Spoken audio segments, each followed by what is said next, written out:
So words cannot express how excited I am about this evening, to have the opportunity to have a fireside chat with the one, the only Sam Zell, who's been a great friend and a mentor, someone that I know I can always go to as a sounding board in my time at Michigan and Ross. For those that don't know Sam's background, both an undergraduate degree and a law degree from Michigan, so he's a double header at Michigan, which we always love the folks who collect Michigan degrees. It's ingrained.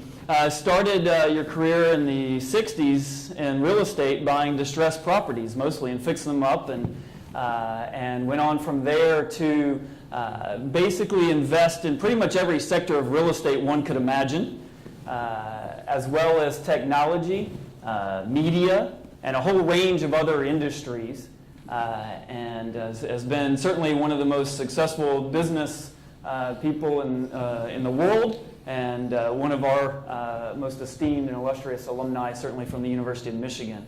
Sam, it's an honor to have you here this evening. He's also a published author. Has anybody read his book? It's one of my favorites. You want it signed, I believe. One of my favorite book titles of all time. Am I Being Too Subtle? And if you haven't had a chance to read the book, I highly recommend it. Sam has been a huge supporter of our entrepreneurship initiatives and programs. The Zell Institute at the Michigan Ross School of Business has really elevated the impact of entrepreneurship, not only at the University of Michigan, but since his investment in the Zell Institute, and even before that, the entrepreneurial ecosystem in Southeast Michigan and throughout the Midwest has grown as a result of his contributions. Now, each year we're third, fourth, fifth in the country in entrepreneurship in the middle of the country, and that's pretty impressive. So tonight we're going to talk about a range of things. We're actually going to start one of my favorite sayings that I've heard Sam say a number of times, in particular to our students, as well as our alumni actually, is anything is possible. Anything is possible. And the first chapter of his book is called The Impossible Life. And one of the threads that runs through a lot of Sam's writings and work is what your experiences have been growing up as the son of an immigrant, and your parents' story, and this impossible life. The first chapter of his book is called The Impossible Life. Can you tell that story and how that evolved to this belief that anything is possible? I was born 90 days after my parents came to this country.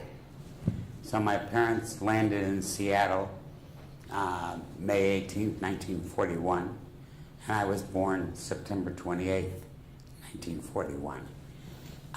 Maybe the best way to exemplify that impossible life, etc., is the fact that the ship docked in Seattle at 6 a.m. and at 6 p.m. my parents went to their first English class, which is indicative of the immigrant. And I dedicated the book to the immigrant.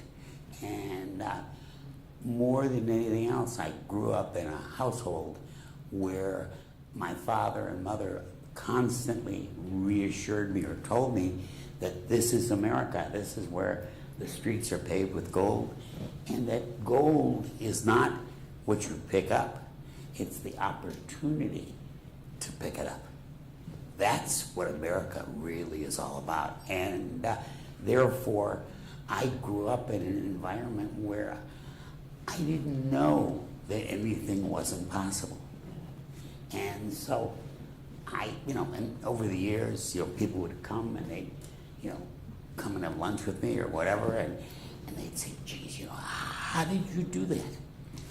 And I basically answered that I didn't know I couldn't. And if you don't know you can't, then there are no limitations.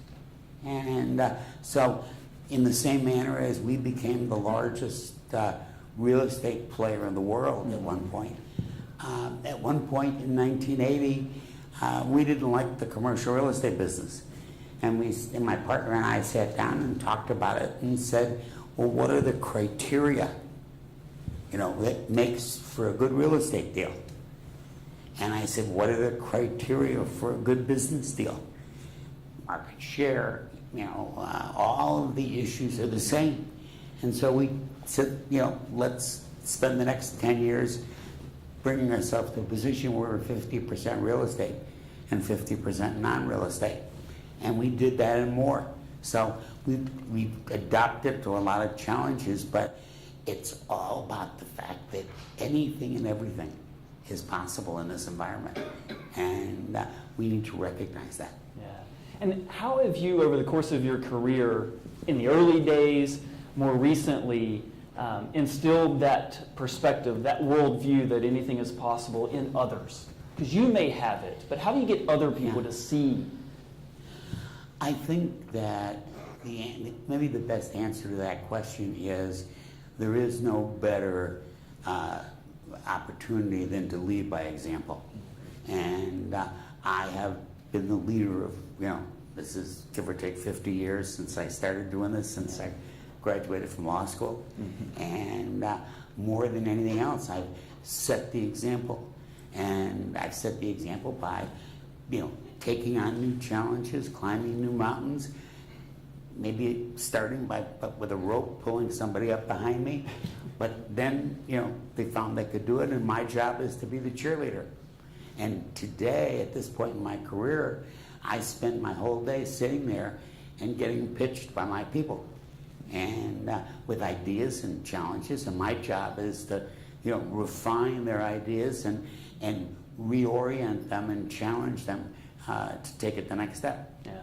I've met a number of your employees, and a number of them are Michigan graduates.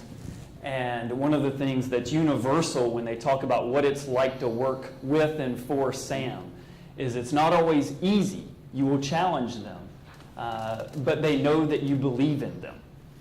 And there's something about how you've cultivated a culture. Well, you don't, obviously this is a little cliche-ish, but you don't kill the messenger. The answer is that, as I say to my people all the time, take me on. I'm not afraid to defend my position. Neither should you. And so you got to take me on if you think I'm wrong. And nobody is quicker to acknowledge that they're wrong than I am. Because ultimately the environment that I create is one of access, is a one of not negotiation, but interface among people. We have a very unusual environment in that we've only had one person recruited at a senior level away in 50 years. Wow. One. And he came back. That was going to be my question, is what happened to that person? He came back after less than 6 months.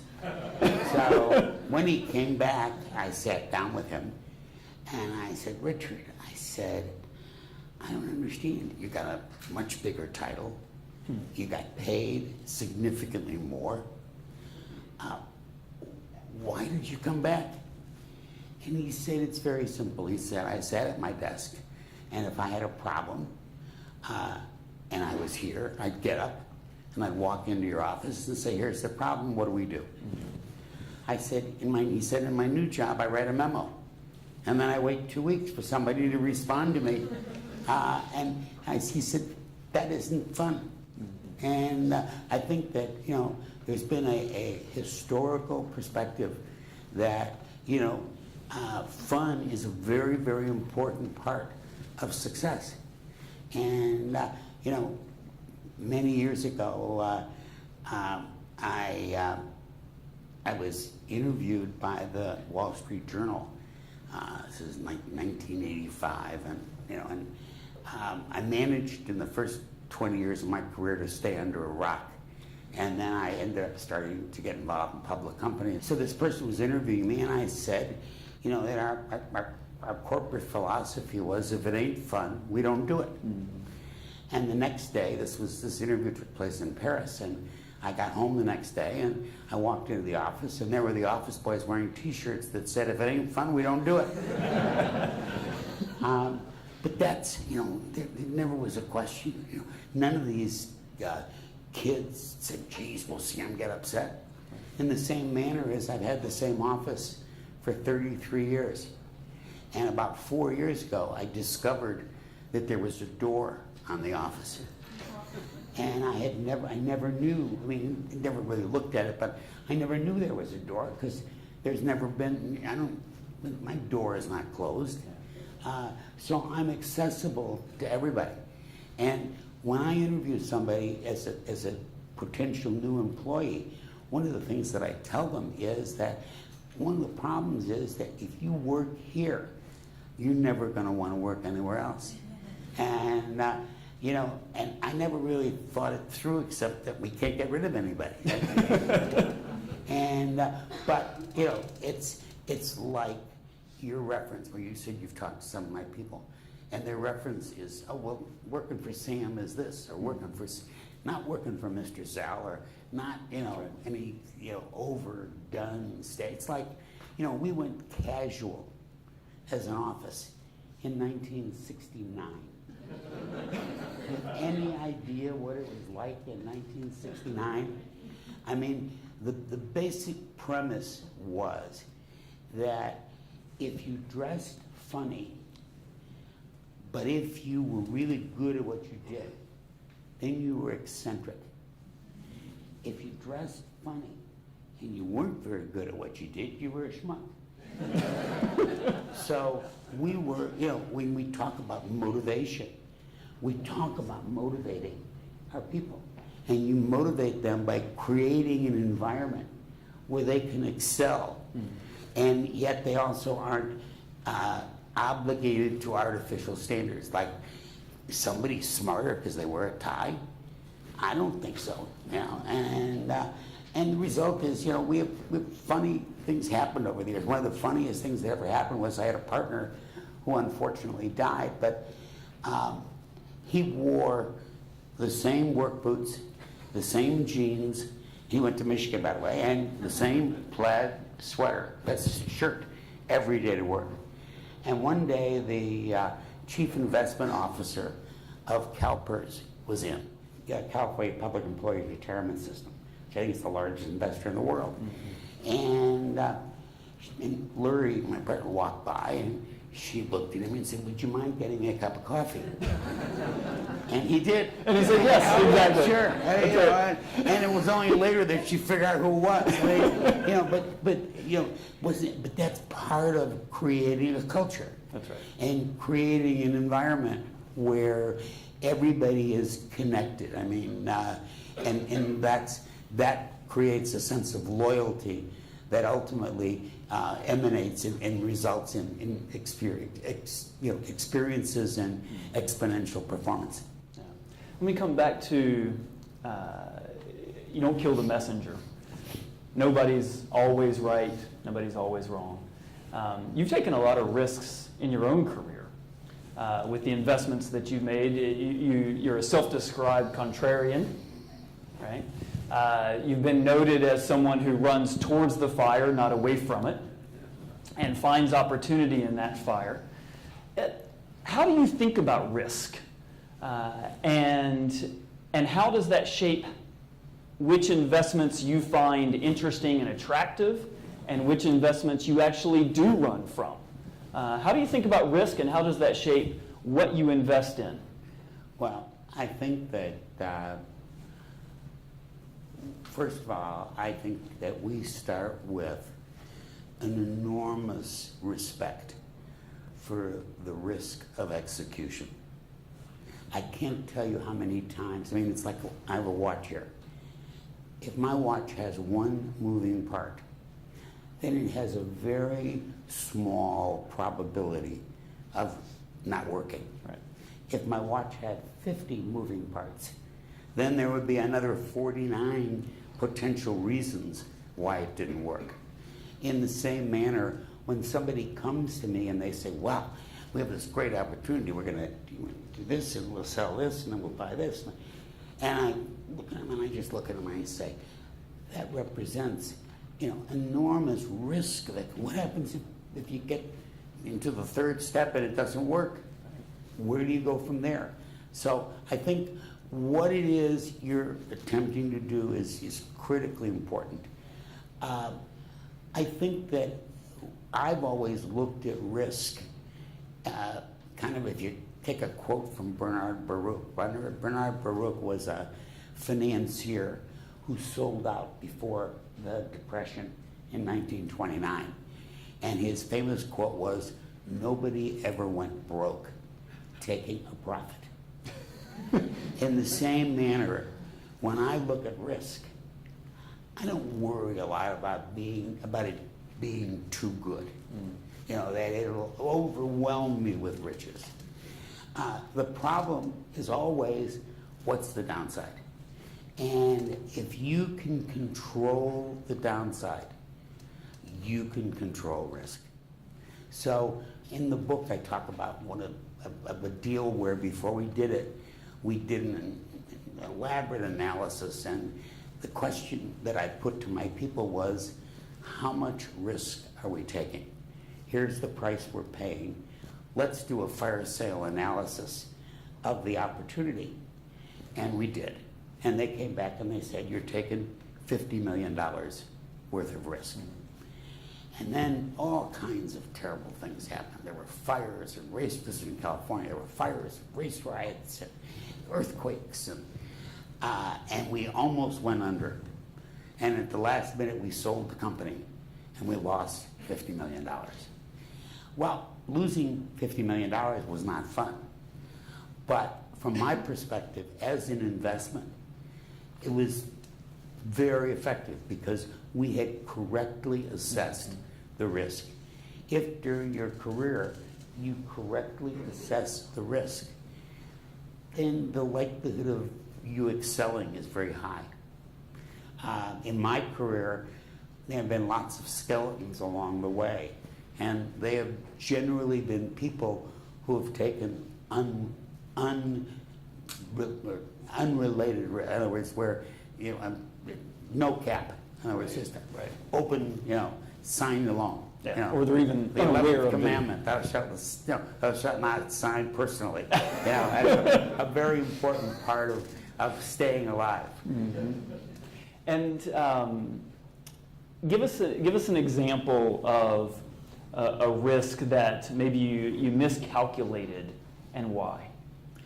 Well, obviously the most public example of that is the Tribune. We bought the Tribune.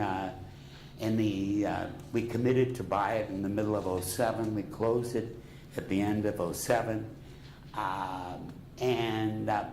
We were, I thought, pretty realistic about it. We basically looked at the assets, and we did the equivalent of an asset take-apart process, and concluded that if we could get there, that there was an enormous opportunity to unbuckle and unplug all the different pieces. We were realistic that the newspaper business wasn't terrific. And as a matter of fact, we underwrote the newspaper business to a 6% yearly suppression in revenue. So we assumed that revenue would be 6% less going forward. And it still worked, and it was very, very attractive return. And the structure helped. And then we closed, and in the first month, revenue was down 30%. It was no Didn't hope. see that coming. Well, it just, that's like stepping into an elevator shaft, and once the elevator no longer has a cable attached, it just keeps falling. Fair enough. It was a pretty terrible experience, and the answer is we lost a lot of money, and the answer is we've also made a lot of money and other things. So the answer is that you have to be prepared and understand that nobody is right all the time. And as a matter of fact, that to play baseball, you get paid $25, $30 million a year for being right 1 out of 3 times. Yeah, you're getting the Hall of Fame for that, Yeah, actually. you mean get the Hall of Fame. You could hit 333. I only want to be right 70% of the time. The real key is how wrong are you on the 30? That's right. And as long as the risk you undertake is appropriate to what you can handle, it works. It's the guys who take unlimited risk. With 70%. Yeah, they go the other way. That's right.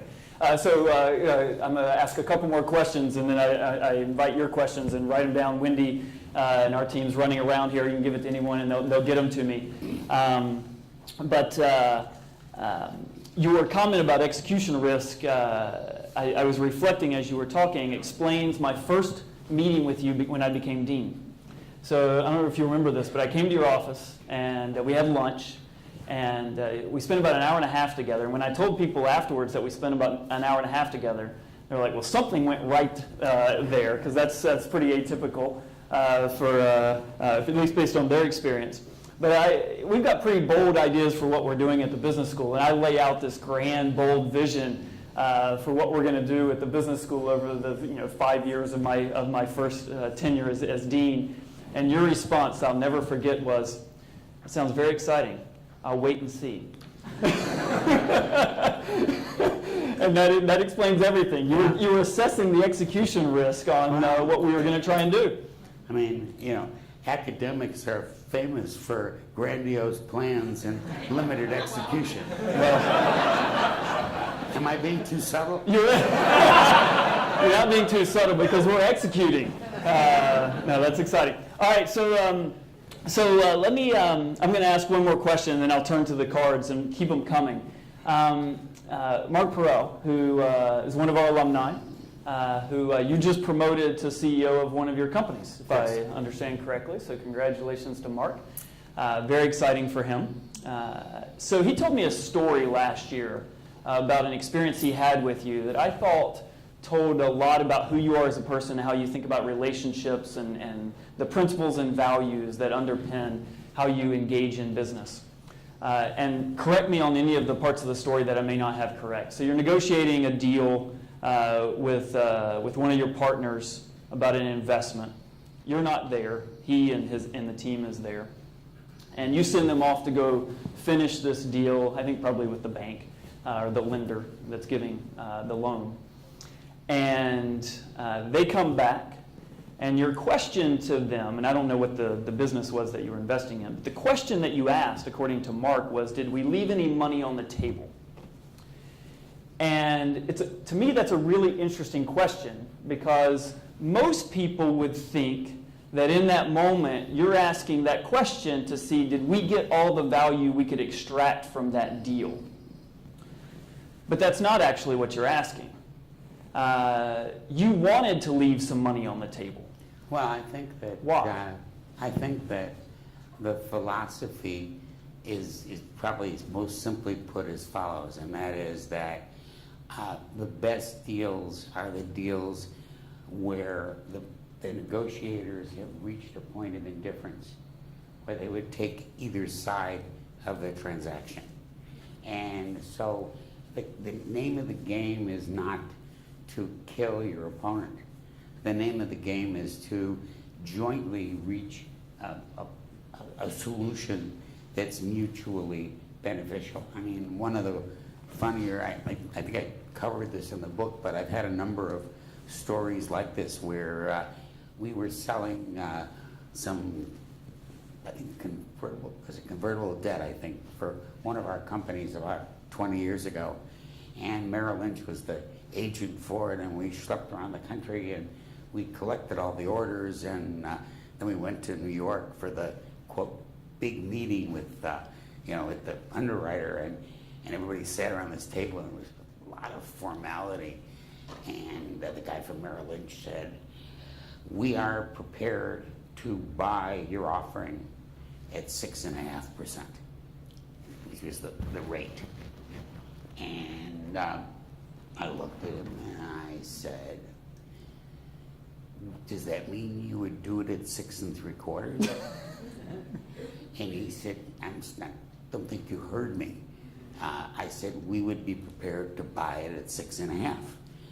I said, so therefore you would be happy to buy it at 6.75. He said, no. He says 6.5. I said, no. I said, the extra quarter of a point cost me almost nothing, maybe $1 million on a $150 million transaction. But I'm a consumer of capital, and I'm going to be continuing back at the trough many, many times in the future. And for $1 million, I can make everybody who bought this offering happy tomorrow morning. Risk reward, how much did I risk to gain a reward that meant that in the future when I went to the capital markets for money, we had unlimited availability because the word was that, quote, we left something on the table. And believe me, nobody is better at representing myself, and I leave something on the table because ultimately I want to re-engage. I mean, many years ago, this was in Michigan, I went to buy a shopping center in Adrian, Michigan, and I went there, and I had heard about this guy, and I heard he was difficult, and I said hello, and he said hello, and he said, I want you to know nobody has ever done a second deal with me. This was before he said, how are you? I mean, and of course I said, well, at least to myself, I said, that's because he's never done business with me. I'm, a great deal maker, et cetera, et cetera. Well, I did the deal with him, and I was sure nobody would ever do another deal with him, least of all me. But that's the same principle. It's the same principle of leaving something on the table. It isn't leaving something on the table. It's, quote, negotiating in a manner to achieve a result where both sides have a very positive response to the opportunity. Yeah.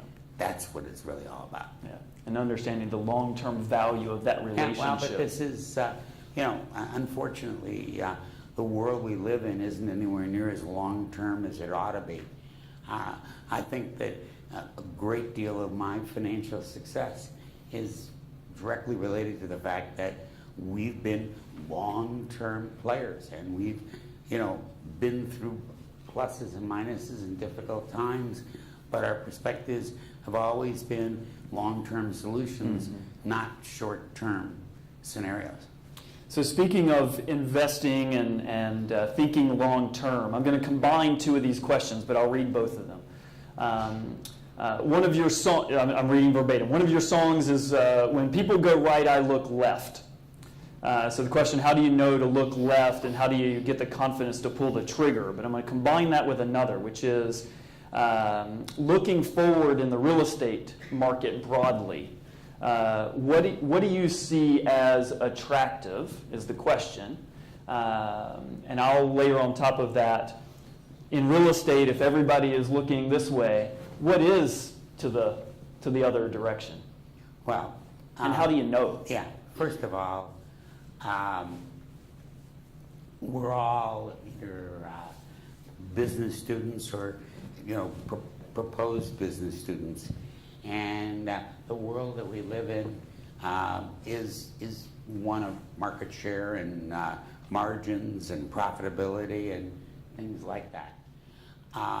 My philosophy is kind of very simple, and that is that I've been on the Forbes 400, I think, since it started. And if you look at the list of people on the Forbes 400 and you eliminate the people who inherited the money, everybody else went left when conventional wisdom said go right. So Fred Smith was a kid at Harvard, and he'd inherited $14 million, and he'd written his doctorate thesis on a concept called Federal Express. And he invested $7 million and got the company started. And then the guys who managed it went back to him for the second $7 million.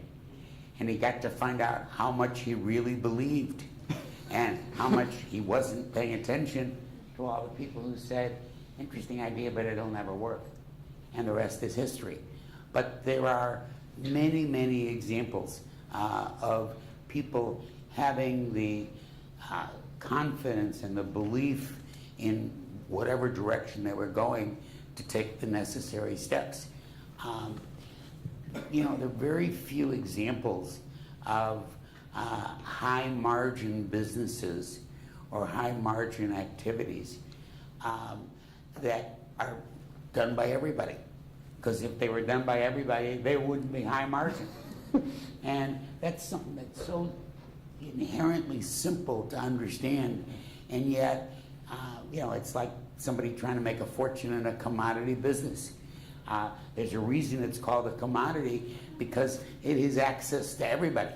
And ultimately, everything comes down to understanding that, I look at, this concept of competition, and I think it's really terrific, particularly for you. Me, I would like a monopoly.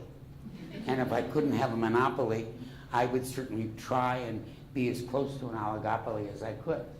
In the same manner, when you talk about being a contrarian, and I've been accused of that, it's really an understanding of the fact that if everybody can do it, then there's nothing pretty unique about it. And consequently, you're not likely to be able to develop it from a margin point of view. When it's unique, and when you have, I tell you a story, a guy came into my office in, I think it was 2000, roughly, and I don't even remember why this guy came to see me, but somebody had sent him to me. And he explained that he had been in the pharmaceutical business, and he had been a big student of the FDA, Federal Drug Administration. And he said when the FDA was created in 1936, they had a problem which was called grandfathering. And what do you do with drugs that are already on the market? And in 1936, the number one drug on the market was aspirin. And the number two drug was something called guaiacifin, which is an expectorant like Robitussin.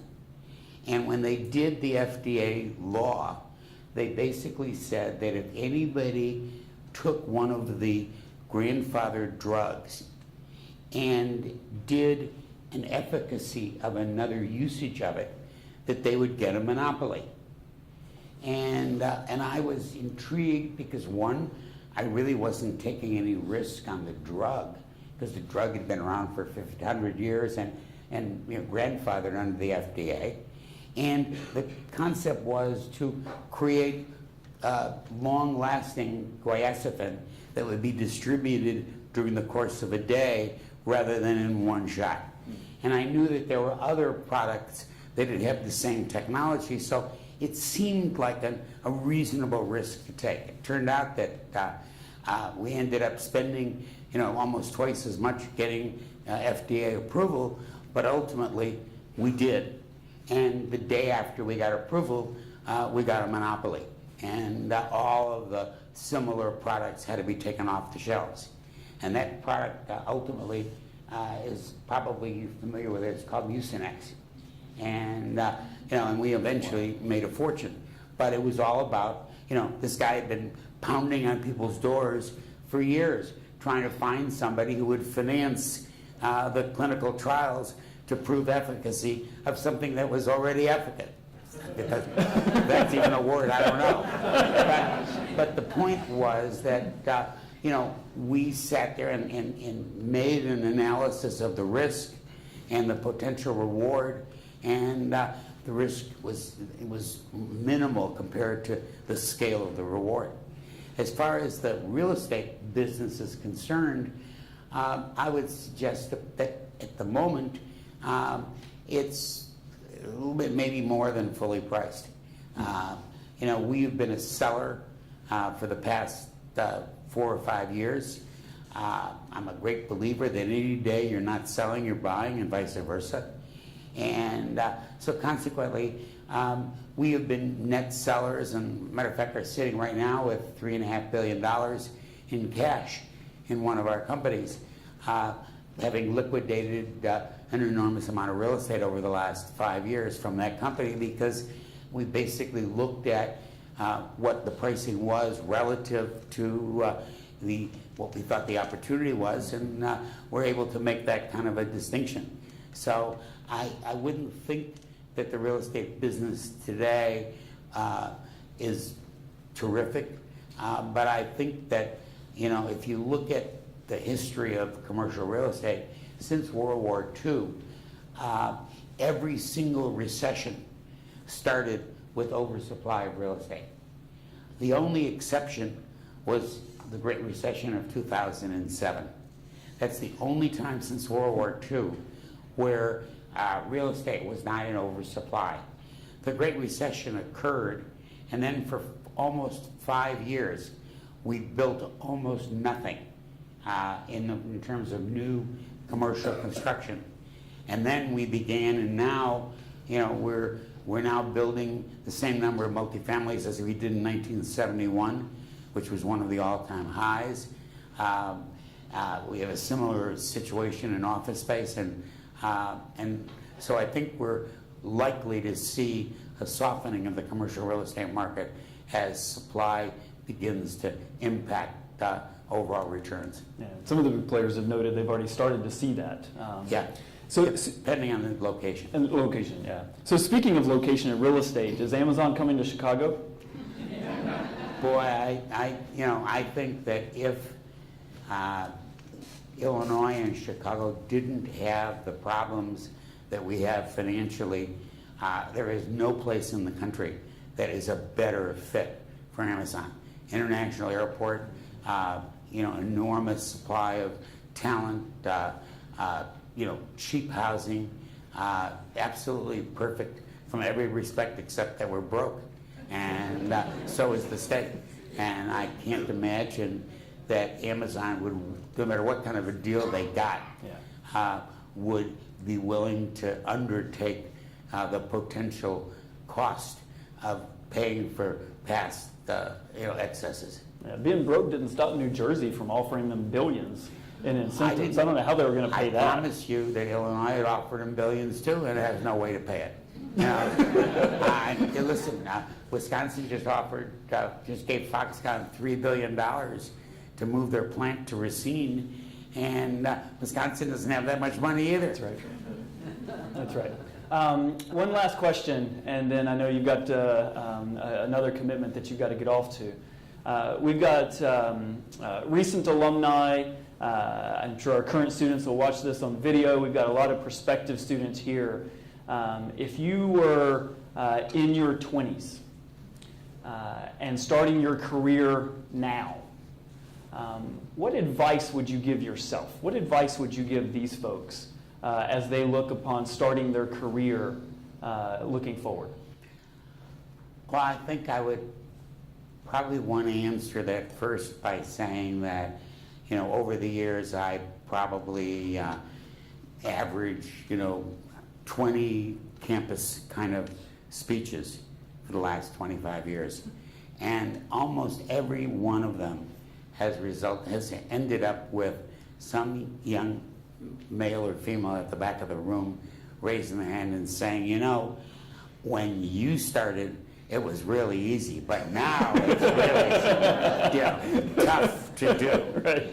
And I guess my answer to them each time was that I thought that it was all about, willingness to, quote, open every door, answer every phone call, chase every opportunity, because I don't really believe in, I set out to do this and that's why I was successful.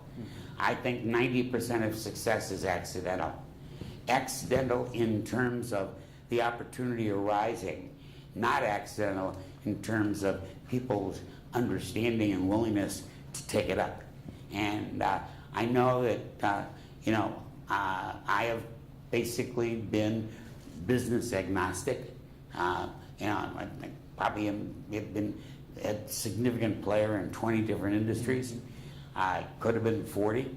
The standard has always been I don't take on a business that I couldn't run myself if I had to. So we don't design rocket engines, we don't do biotech, but almost everything else falls into the basic, what I call principles of business.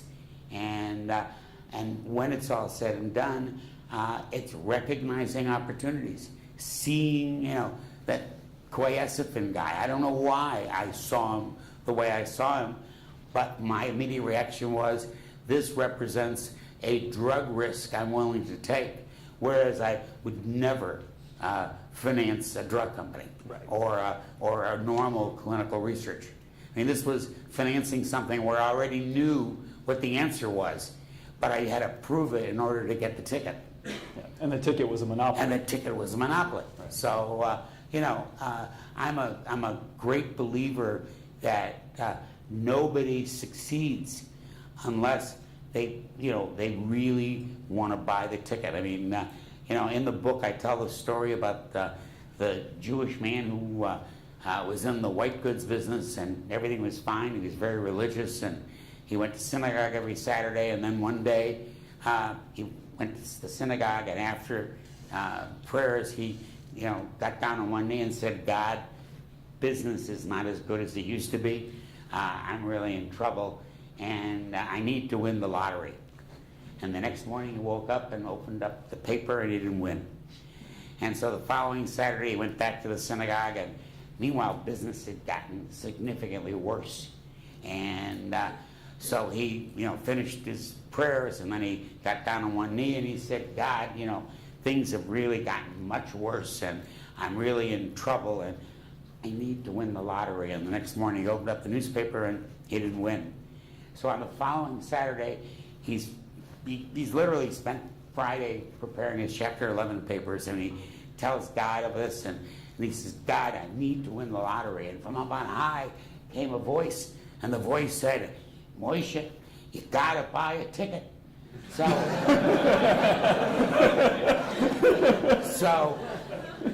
more than anything else, if I were asked to give you all advice, my advice would be buy a ticket. Nobody wins if they don't play.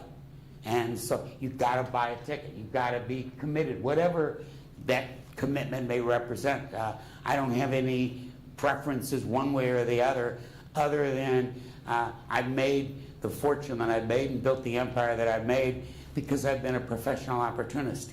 And my advice to everybody is become a professional opportunist. Recognize what the opportunities are and how they may be solved. Recognize the fact that you're not always right. As a matter of fact, you can't succeed unless you understand rejection. So understand it, take your risk, and make it happen. And buy a ticket. Thank you.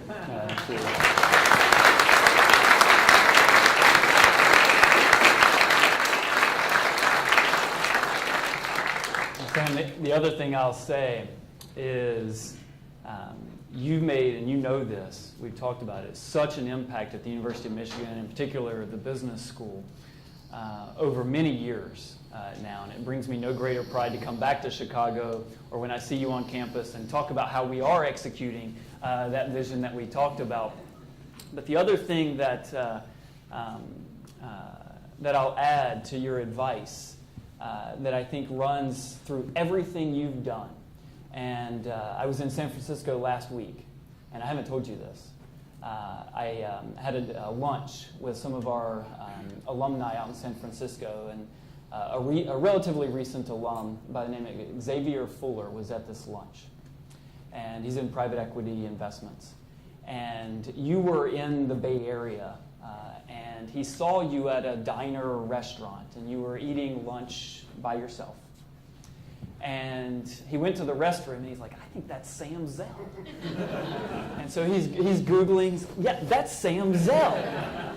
And so he came out of the restroom and introduced himself to you. And you invited him to sit down and have lunch with you. And he will never forget that. And you have paid forward the impact that this university has had on you in so many ways, in helping us build the Zell Institute and everything we've done for entrepreneurship, being a mentor to many people, and investing in our students in ways that they will never forget. And they'll be the future Sam Zell. So thank you very, very much. My And thank pleasure. all of you.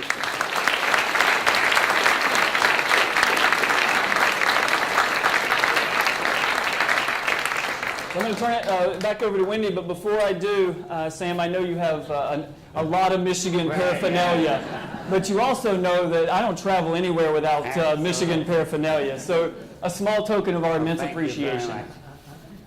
Hopefully we'll win on Saturday and then it'll be working. There you go. Thank you.